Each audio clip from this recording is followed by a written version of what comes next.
Di tangan saya sekarang ni adalah emas 1 kilogram edisi public good.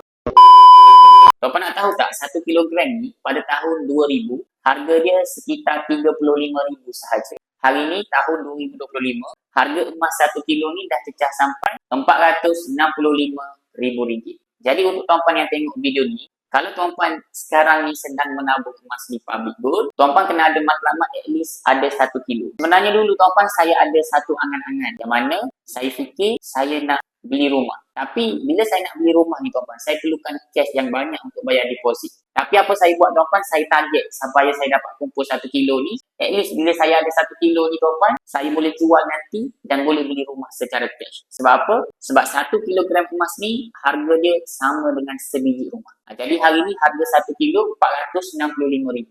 Agak-agak ada tak rumah yang harga RM465,000?